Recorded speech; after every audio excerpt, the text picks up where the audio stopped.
찬송가 150장 함께 찬송하겠습니다.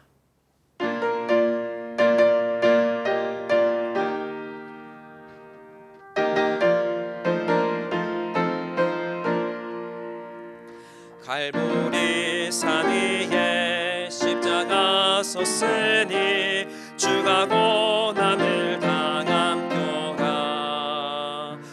험한 십자가를 내가 살아감을 주가 보혈을 흘리리라. 죄고 승리를 얻기까지 주의 십자가 사랑하리. 빛난 멸류관 받기까지 험한 십자가 붙들겠네.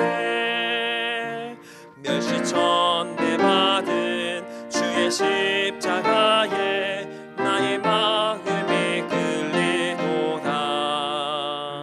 귀한 어린 양이 세상 죄를 지고 험한 십자가 지셨도다. 최고 승리를 얻기까지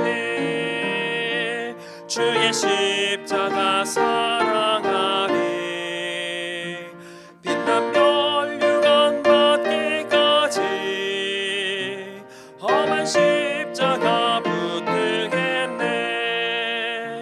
험한 십자가에 주가 흘린 피를 믿는 마음으로 바라보니 나를 용서하고 내 죄 사하시려 주가 흘리신 보혈이라. 최고 승리를 얻기까지 주의 십자가 사랑하리. 빛난 멸류관 받기까지 험한 십자가 붙들겠네. 주님 예비하신 나의 본향집에 나를 부르신 그날에는 영광 중에 계신 우리 주와 함께 내가 죽도록 충성하리. 최고 승리를 얻기까지 주의 십자가 사랑하리. 빛난 멸류관 받기까지 험한 십자가 붙들겠네. 찬송가 268장 힘차게 박수하면서 함께 찬송하겠습니다.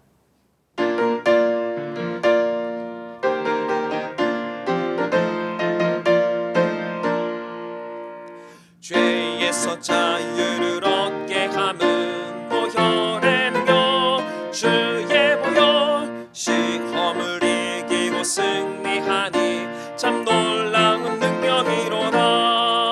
주의 보혈 능력이 또다. 주의 피 믿고 주의 보혈 그 어린 양의 매우 귀중한 피로다. 육체의 정욕을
오늘의 성경 말씀은 신약 마태복음 4장 1절부터 11절의 말씀입니다. 마태복음 4장 1절부터 11절까지의 말씀을 저와 여러분들이 한 절씩 교독하여 읽도록 하겠습니다. 그때 예수께서 성령에게 이끌리어 마귀에게 시험을 받으러 광야로 가사 40일을 밤낮으로 금식하신 후에 줄이신지라. 시험하는 자가 예수께 나와서 이르되 내가 만일 하나님의 아들이거든 명하여 이 돌들로 떡덩이가 되게 하라. 예수께서 대답하여 이르시되 기록되었으되 사람이 떡으로만 살 것이 아니요 하나님의 입으로부터 나오는 모든 말씀으로 살 것이라 하였느니라 하시니. 이에 마귀가 예수를 거룩한 성으로 데려다가 성전 꼭대기에 세우고 이르되 내가 만일 하나님의 아들이거든 뛰어내리라. 기록되었으되 그가 너를 위하여 그의 사자들을 명하시리니 그들이 손으로 너를 받들어 발이 돌에 부딪히지 않게 하리로다 하였느니라. 예수께서 이르시되 또 기록되었을 때 주 너의 하나님을 시험하지 말라 하였느니라 하시니 마귀가 또 그를 데리고 지극히 높은 산으로 가서 천하 만국과 그 영광을 보여 이르되 만일 내가 엎드려 경배하면 이 모든 것을 내게 주리라. 이에 예수께서 말씀하시되 사탄아 물러가라. 기록되었으되 주 너의 하나님께 경배하고 다만 그를 섬기라 하였느니라. 함께 읽겠습니다. 이에 마귀는 예수를 떠나고 천사들이 나와서 수종드니라. 아멘. 할렐루야. 오늘도 주님의 은혜와 평강을 경험하는 복된 이 새벽 되시기를 주님의 이름으로 간절히 축원드립니다. 미국에서 존경받는 대통령 링컨은 기도하는 대통령이었습니다. 그가 대통령일 당시에 미국은 남북전쟁을 치르면서 어려운 시기를 보내고 있었습니다.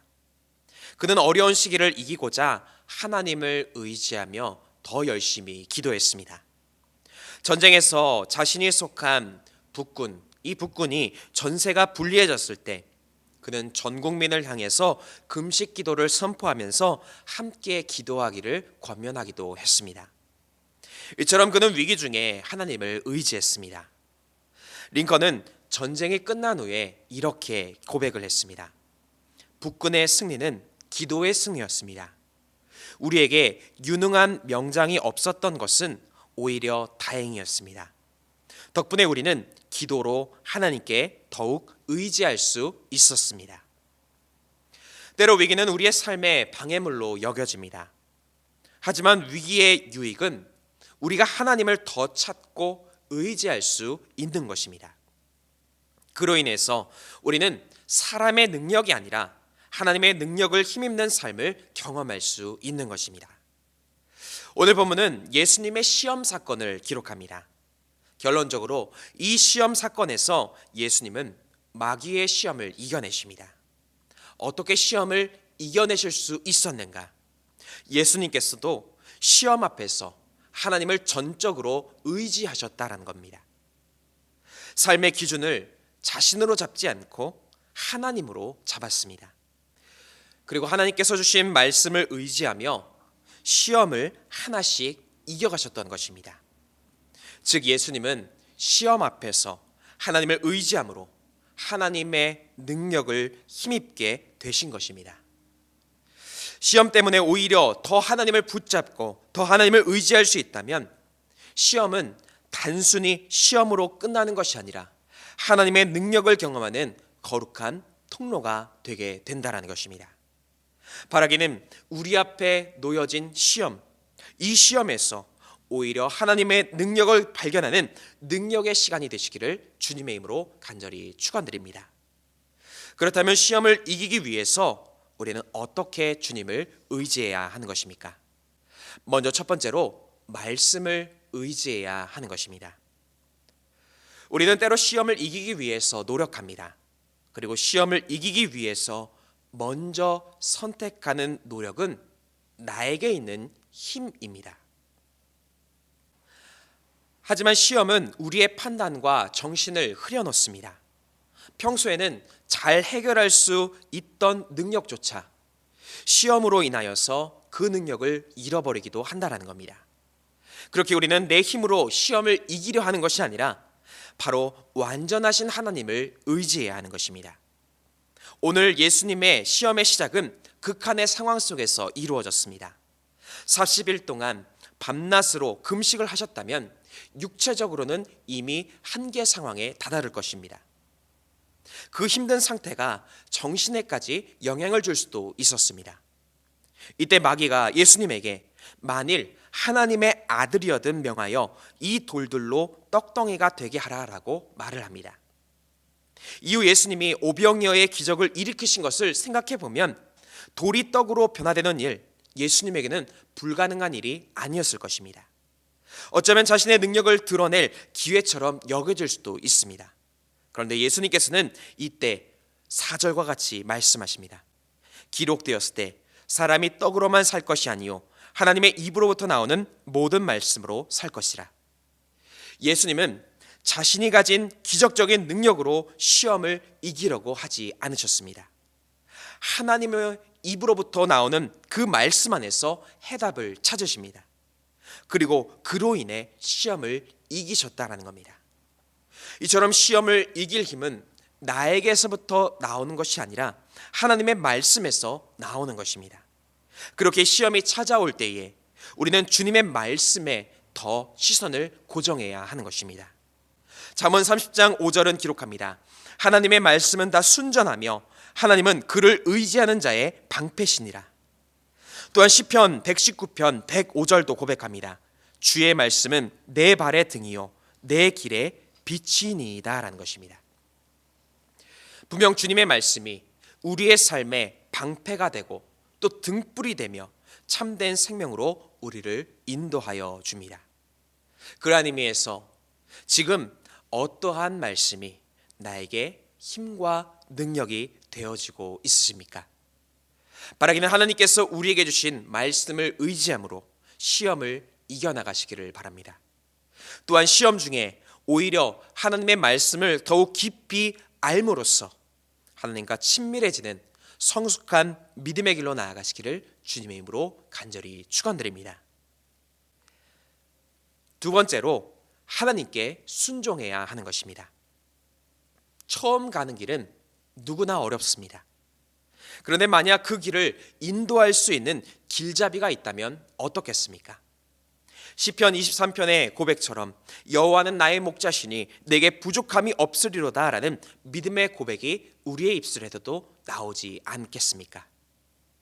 마찬가지로 시험과 위기를 이겨가는 법은 인도자 되신 하나님을 잘 따라가는 순종입니다.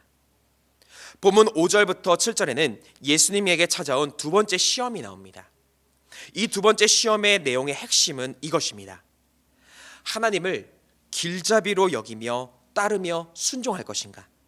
아니면 하나님을 나의 목표를 이루기 위한 도구로 삼을 것인가? 마귀는 예수님을 거룩한 성으로 데려가서 성전 꼭대기에 세웁니다. 그리고 만일 내가 하나님의 아들이면 뛰어내리라. 그러면 하나님이 너를 떨어지지 않게 손으로 받들어 줄 것이다 라며 유혹을 합니다. 이때 예수님께서 7절에서 분명히 말씀하십니다. 주 너의 하나님을 시험하지 말라. 즉 하나님은 이용의 대상이 아니다라고 말씀하시는 겁니다. 또한 시험의 대상도 아니다라고 선포하시는 겁니다. 하나님으로부터 어떤 상황이 내게 주어져도 하나님을 앞세우며 하나님의 뜻에 따라서 순종하며 나아가는 것이 내가 가야 할 길이다라고 고백하셨다라는 겁니다. 때로 우리는 하나님 이것만 해주시면, 하나님 이것만 이루어 주시면 내가 이렇게 하겠습니다라고 연약한 고백을 하기도 합니다. 어찌 보면 하나님의 크신 계획을 무시하고 나의 뜻과 의지를 주님께 이루어 달라라는 연약한 모습처럼 보이기도 합니다. 빨리 어려움에서부터 벗어나기 위한 당연한 모습일 수 있겠지만, 그러나 주님은 분명히 말씀하십니다. 하나님은 나의 도구가 아니고 내가 하나님의 도구가 되어야 하며 나는 그저 순종해야 한다. 이런 믿음을 가지신 예수님은 이후에 십자가의 사건 앞에서도 흔들리지 않으셨습니다.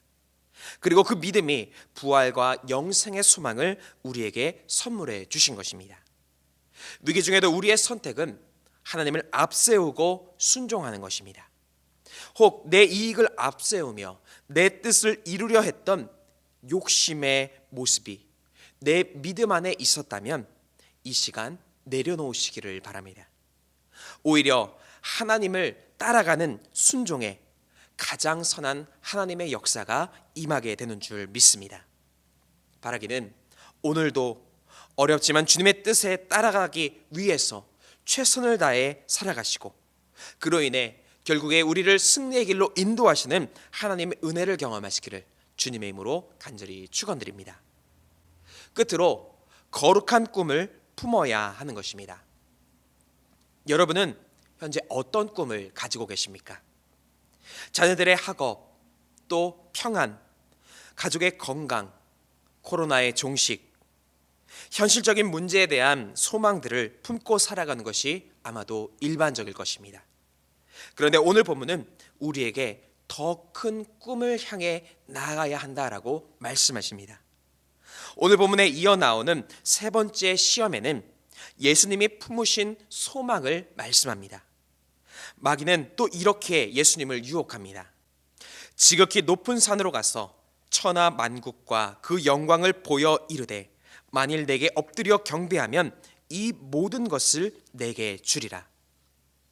모든 것을 다 줄 테니 나에게 굴복하라라는 것입니다.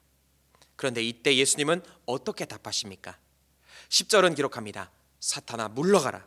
주 너의 하나님께 경배하고 다만 그를 섬기라 하였느니라. 다른 무엇보다도 하나님만을 섬기겠다라는 굳은 의지를 보이십니다. 왜 이렇게 선포하신 것입니까? 하나님을 섬기며 경험하는 은혜가 다른 어떤 것을 이루고 성취했을 때보다도 훨씬 크고 값지다라고 말씀하시는 겁니다. 즉 세상에 줄 수 없는 참된 평안, 이것이 주님으로부터 나오고 또 세상에 잠깐의 기쁨이 아니라 영원한 기쁨이 주님에게서부터 나올 수 있기 때문인 것입니다. 그렇기에 지금의 소망을 넘어서서 예수님은 더 큰 하나님의 계획과 또 하나님이 주신 꿈을 쫓으며 살아가라라고 우리에게 말씀하시는 겁니다. 마태복음 6장 33절은 기록합니다. 그런즉 너희는 먼저 그의 나라와 그의 의를 구하라. 그리하면 이 모든 것을 너희에게 더하시리라. 이처럼 당장 나의 유익을 넘어서서 하나님을 우선적으로 섬기며 따라가는 것, 또한 하나님의 영광을 위한 삶을 소망할 때 하나님은 더 풍성한 삶으로 우리를 인도하여 주시고 또 시험을 이길 힘도 내려주시는 줄 믿습니다. 이와 같이 거룩한 꿈을 품으시고 그로 인해 승리하는 능력의 삶을 살아가시기를 주님의 이름으로 간절히 축원드립니다. 함께 기도하겠습니다. 사랑의 하나님, 오늘도 우리의 삶에 방패와 산성이 되어주심에 감사드립니다. 우리의 믿음에 믿음을 더하여 주시사 어떤 순간에도 주님 안에서 흔들림이 없게 하여 주시옵소서. 더욱 말씀을 의지케 하여 주시고 주님의 뜻에 순종케 하여 주셔서 하늘의 영원한 상급을 누리는 복된 삶으로 인도하여 주시옵소서. 이 시간 주님 앞에 정성 모아 귀한 예물을 드린 손길이 있습니다. 이 예물 기뻐 받아 주시고 하나님 나라 확장에 크게 사용하여 주시며 드린 손길 가운데에는 축복을 더하여 주시옵소서. 또한 주님께 간구할 때에 위기를 이길 힘을 허락하여 주시고 또 더욱더 주님을 닮아갈 수 있도록 우리를 붙잡아 주시옵소서. 모든 것 감사드리며 우리 구주 예수 그리스도의 이름으로 간절히 기도드립니다. 아멘. 하늘에 계신 우리 아버지여, 이름이 거룩히 여김을 받으시오며 나라가 임하시오며 뜻이 하늘에서 이루어진 것 같이 땅에서도 이루어지이다. 오늘 우리에게 일용할 양식을 주시옵고 우리가 우리에게 죄 지은 자를 사하여 준 것 같이 우리 죄를 사하여 주시옵고 우리를 시험에 들게 하지 마시옵고 다만 악에서 구하시옵소서. 나라와 권세와 영광이 아버지께 영원히 있사옵나이다. 아멘. 이 시간 함께 공동의 기도 제목을 가지고 함께 통성으로 기도하겠습니다. 먼저 주신 말씀에 의지하여 함께 기도하겠습니다. 또한 사순절을 맞이하여서 우리가 더욱더 예수님을 따라 사는 거룩한 삶을 살아가게 하여 주시옵소서. 특별히 이 나라 민족을 위해서 기도하실 때에 이 땅의 질병의 종식과 평안을 위해서 기도해 주시고 대통령과 위정자들을 위해서도 함께 기도하겠습니다. 또한 교회를 위해서 기도하실 때에 사랑으로 세상을 치유하는 교회가 될 수 있도록 특별히 담임 목사님의 신혼의 강건함을 위해서 또 교회 학교와 청년부의 굳건한 믿음을 위해 함께 기도하겠습니다. 또한 우리 가정과 개인을 위해서 함께 기도하시고 또 이웃을 위하여 중보하며 기도하실 때에 병환 중인 환우들 또 어려움 가운데 있는 이웃들을 위해서 함께 기도하도록 하겠습니다. 이 시간 함께 기도하겠습니다.